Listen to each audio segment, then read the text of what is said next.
Welcome back to our channel Landmax 2.0. இப்போ நம்ம என்ன சம் பார்க்க போகிறோம்னா எஸ்எஸ்சியில் கேட்ட இந்த சம்மை தான் பார்க்க போகிறோம். இதே மாதிரியான சம்ஸ் வந்து டிஎன்பிஎஸ்சிலையும் கேட்கலாம். இந்த சம் வந்து எதுலேருந்து வந்திருக்குன்னா காம்பவுண்ட் இன்ட்ரெஸ்ட்லேருந்து வந்திருக்கு. ஸோ சம்மை பார்க்கலாமா? என்ன கொடுத்துருக்காங்க? ஏ மற்றும் பி ரூபாய் 8840 2 பங்குகளாக பிரித்து தனித்தனியே முதலீடு செய்கின்றனர். 8 ஆண்டுகளின் முடிவில் 10% ஆண்டு கூட்டு வட்டி விகிதத்தில் ஏக்கு கிடைத்த தொகையானது 10 ஆண்டுகளின் முடிவில் அதே 10% ஆண்டு கூட்டு வட்டி விகிதத்தில் பிக்கு கிடைத்த தொகைக்கு சமமாக இருந்தால் ஏ மற்றும் பியின் பங்குகளை காண்க அப்படின்ட்டு கொடுத்துருக்காங்க. அதாவது மொத்த தொகை எவ்வளவு இருக்குது? 8840. இந்த அமௌண்ட்டை தான் ஏயும் பியும் பிரிச்சுக்கிறாங்க 2 பங்குகளாக. இப்போ நான் என்ன பண்ண போகிறோம்னா ஏயின் பங்கை வந்து எக்ஸ்ன்னு வச்சுக்க போகிறேன்.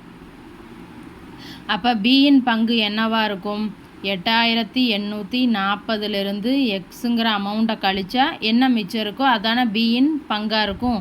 ஏன்னா 8840 தான் ஏயும் பியும் 2 பங்குகளாக பிரிச்சுக்கிறாங்க. அதுக்கப்புறம் என்ன பண்ணுறாங்க? ஏ தனியே இன்வெஸ்ட் பண்ணுறாங்க, அதே மாதிரி பியும் தனியே இன்வெஸ்ட் பண்ணுறாங்க கூட்டு வட்டி முறையில். அவங்களுக்கு தனித்தனியே 2 மொத்த தொகைகள் கிடைக்கி அந்த ரெண்டுமே ஈக்குவலாக இருக்குது அப்படிங்கிறதான் அந்த கண்டிஷன். அந்த கண்டிஷனை கொடுத்துட்டு ஏயினுடைய ஷேர் என்னவாக இருக்கும், அதே மாதிரி பியினுடைய ஷேர் என்னவாக இருக்கும்னு கேட்டிருக்காங்க. இப்போ ஏயினுடைய பங்கு எவ்வளவு? எக்ஸு. இப்போ அவர் இன்வெஸ்ட் பண்ணுறாருல அதில் வந்து ரேட் ஆஃப் இன்ட்ரெஸ்ட் எவ்வளவு? 10%. எத்தனை ஆண்டுகளுக்கு? 8 ஆண்டுகளுக்கு. அப்போ மொத்த தொகை என்னவா இருக்கும்? மொத்த தொகை ஏக்கு கிடைக்கக்கூடிய பிரின்சிபல் அமௌண்ட் எக்ஸ் தானே, இன்ட்டு 1 + r/100. ஆர் வந்து எவ்வளவு? 10.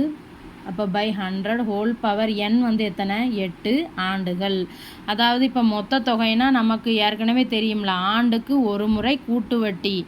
அதில் கால்குலேட் பண்ணுறதுல மொத்த தொகைக்கான ஃபார்முலா என்ன?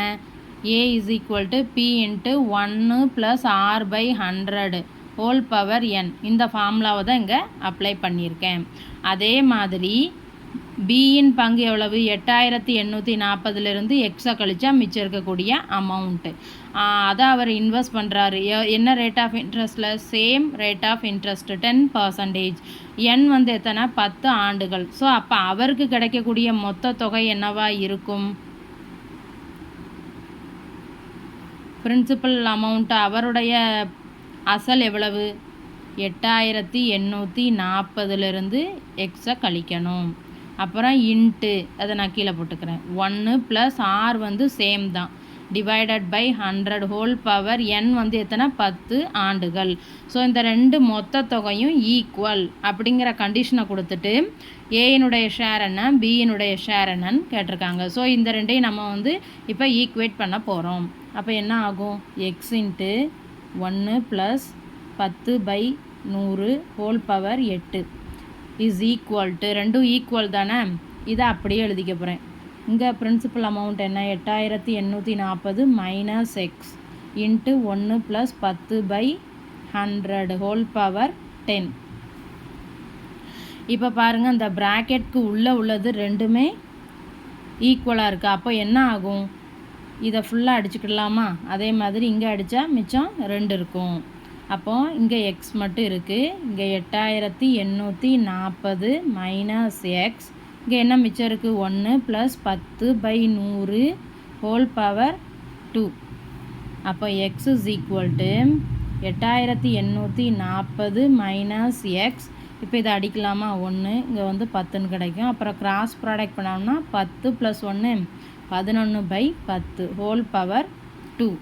அப்போ எப்படி எழுதிக்கலாம்? X is equal to 8840 - X. 11 2 times multiply பண்ணால் 121 /100. ஸோ இப்போ என்ன ஆகும்? இங்கே ப்ராக்கெட் போட்டுக்கணும். ஸோ அப்போ இது என்ன ஆகும்?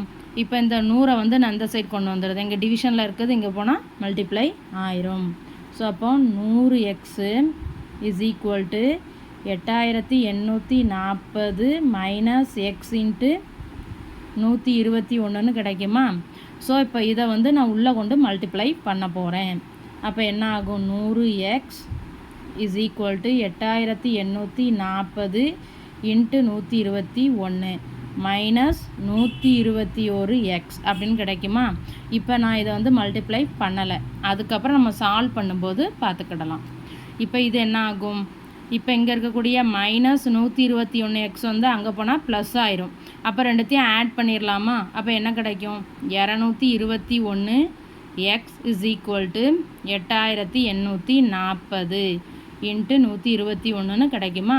ஸோ அப்போ எக்ஸ் இஸ் ஈக்குவல் டு என்ன கிடைக்கும், 8840 இன்ட்டு 121 டிவைடட் பை 221ன்னு கிடச்சிருமா?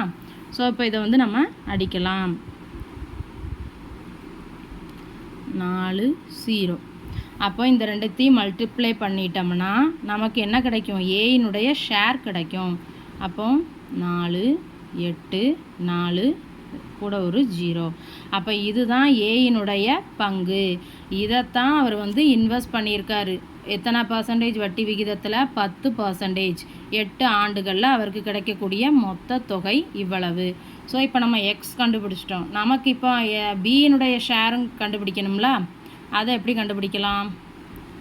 பியினுடைய ஷேர் வந்து எவ்வளவு, 8840 எக்ஸை கழிக்கணும். எக்ஸுங்கிறது என்னது, ஏயினுடைய அமௌண்ட்டு 4840.